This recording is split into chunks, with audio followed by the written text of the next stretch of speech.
Is this it? Is this the AI breakthrough everyone's been waiting for? Well, let's see. You guys sent in a ton of notes and thoughts about this new DeepSeek R1 model. It's certainly got people talking. It really does. And, looking at these notes with all the timestamps and just now comments, it seems like you were practically taking notes as the news was breaking. Right. So let's break it all down. DeepSeek R1, what's it all about? Capabilities, challenges, potential impact, the whole 9 yards. You ready to dive in? Let's do it. Okay, great.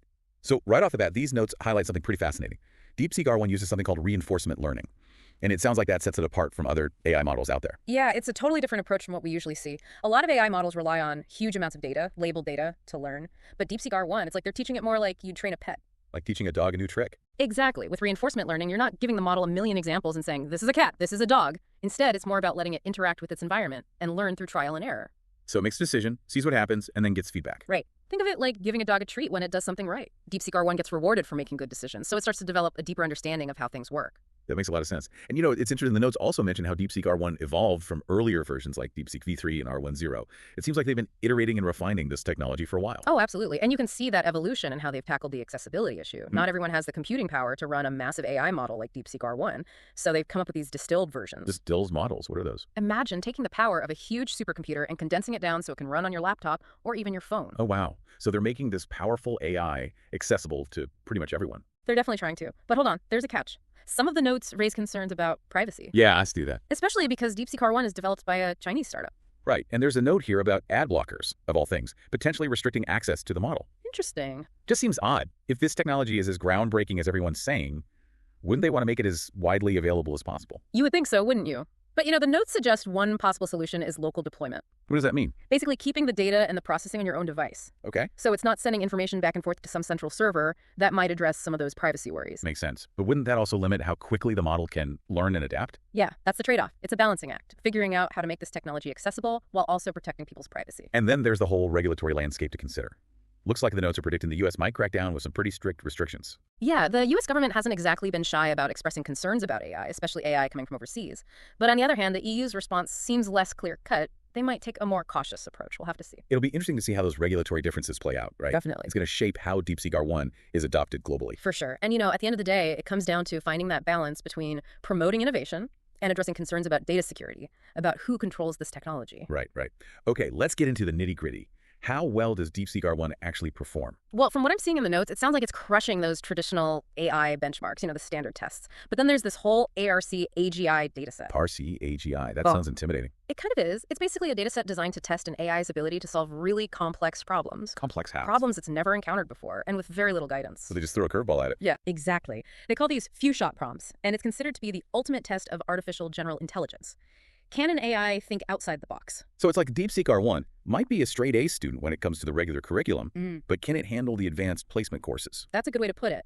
And the notes seem to suggest that DeepSeek R1 still has some room for improvement when it comes to those ARC AGI challenges. Interesting. Now, you can't talk about DeepSeek R1 without addressing the hype. I mean, it seems like this thing has exploded in popularity, probably riding the wave of DeepSeek V3's success. Oh yeah, V3's huge. It's actually the #1 free app on the US iOS store right now. Wow, that's saying something. It really is. But, the notes also point out that DeepSeek R1 isn't without its challenges. Right. There are concerns about large-scale malicious attacks.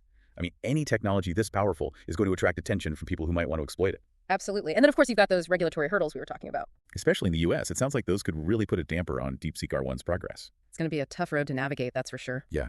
You've got all this excitement about this incredible new technology, but also these very real concerns about its potential downsides. It's a classic dilemma, isn't it? I think the notes suggest that a lot of the hype might stem from the fact that these distilled models, they kind of hit a sweet spot. How so? They offer a good balance between power and efficiency. Powerful enough to do amazing things, but also efficient enough to be accessible to a wider audience. But the question is, will that be enough to ensure long-term adoption? Yeah, especially if there are potential bans looming on the horizon. Right. And just to throw another wrench into the works, DeepSeek just dropped a new model, Janus Pro 7B. Oh, yeah, I saw that. It's meant to go head-to-head with DALL-E 3 in the image generation space. So they're not content with just shaking things up in the reasoning realm. They want to dominate image generation, too. It's a bold move. It really is. It makes you wonder, are they spreading themselves too thin, or are they about to completely revolutionize the entire AI landscape? And you know what?